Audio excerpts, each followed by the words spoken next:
Welcome back to another episode of Asset Coach and Tax Strategist. Thank you so much for being a subscriber. If you like our content, give us a thumbs up. If you have any comments, please add those down below. We'd love to hear your comments and see what other topics that we need to discuss and chat about. So here we are. We're at tax season. We're at time of filing taxes, and we're at this stage where we need to start deciding what we're going to do. And so here's the interesting thing is that here's the most avoidable mistakes anybody can make. When we're looking at tax season, most of us have been trained and taught that we got to get our taxes in on time, April 15th, and we rush. Our CPAs are doing hundreds and hundreds of taxes and making mistakes, not making mistakes. It doesn't matter. It's just complete chaos when you have a season called tax season. But it shouldn't be like that, especially for a high income earner. High income earners should not be paying, or more importantly, should not be filing their taxes on time. You should be filing an extension. And I've said this multiple times in different videos. Most people think tax season is over when they file. Okay, but it's not.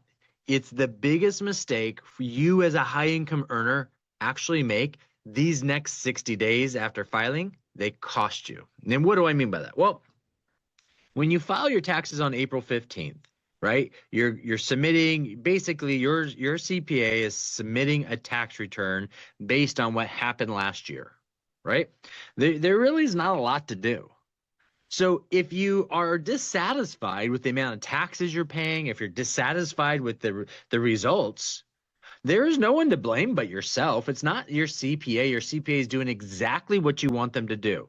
They're filing your taxes. Now, if you're looking for someone to help you reduce your tax liability, well, clearly your CPA has shown you that's not their job. So you need to find somebody that's their job, right? So if you're a physician, right, most of our clients, most of our members are physicians. If you don't handle an area of specialty, you're still a doctor, but you don't handle this area of specialty, you refer them to that area specialist. Well, guess what most CPAs don't do? They don't refer. They don't say, oh, I can't do this, because you're coming to them filing their taxes and they think they're doing everything appropriately. You need a strategic tax planner. You need somebody who understands the tax code based on a high income earner and what the tax code says back to you. Not what the tax code says on how to file, but says what you need to do to lower your tax liability. Okay, this is important because what's going to happen now, once you file your taxes, you're going to pay your taxes, you're going to pay what you owe, you're going to be all grumpy and upset that all of a sudden you paid more in taxes. You're going to start looking, and then guess what's going to happen? You're going to end up right here a year from now. Same thing. You're in control over your money. You're in control over your taxes. That means you're in control of making a change and a difference.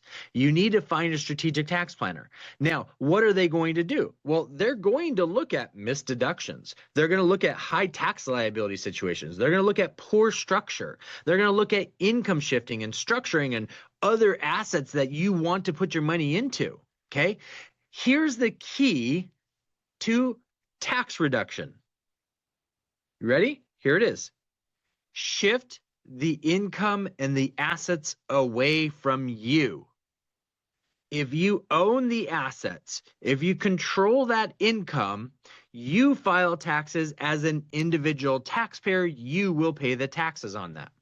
Versus if you shift all of that to a trust, an entity, some other structure, that structure now owns that income.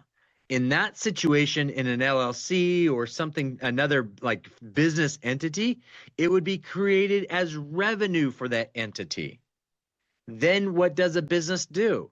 It has the cost of doing business, and so it has expenses that it subtracts from the revenue, and that leaves the cash flow that is left. Then what's left from the cash flow is determined at the end of the year, 12/31. You close up your books and you now have profit or loss, both profit or loss flows to your 1040. Okay? Now, how do you structure all that? Well, that's the huge conversation. Not a quick YouTube conversation. It's not clickbait. It is a planning process. It's strategic tax planner. Okay? Now, it's not because there's loopholes. No, stop looking for loopholes. Look for structure. You look for real rules, real structure. That means it won't change. Loopholes may change. And if everyone talks about this loophole, guess what happens? The IRS says, hang on, what's this loophole thing? Did we make a mistake? Oh my goodness, let's go take a look at that. Oh my goodness, we made a mistake. Let's close the loophole. And then your entire plan goes to kaputs. You need to do the boring. You need to do the vanilla ice cream. The tax code is written for and already lays out what to do. The problem is you and your team doesn't know how to translate the dialect the IRS is speaking to you because you're just focusing on taxes. That's not what the tax code focuses on. Taxes are a byproduct of the focus of assets, of accounting, of structure. Okay? And understanding that understands the result of a lower tax liability. Okay? Does that mean you're going to snap a finger and everything's no. Some of your situations, your situations will have a longer runway, meaning multiple years to get to the point you want to be at. That's okay. Some of your situations may be instantaneous. That's okay too. Okay? But you need to work with somebody who's strategic and understands what that means. And that is how you change your tax liability. Do you have questions? Click the link below. Talk with one of our team members to see what that actually all means for you.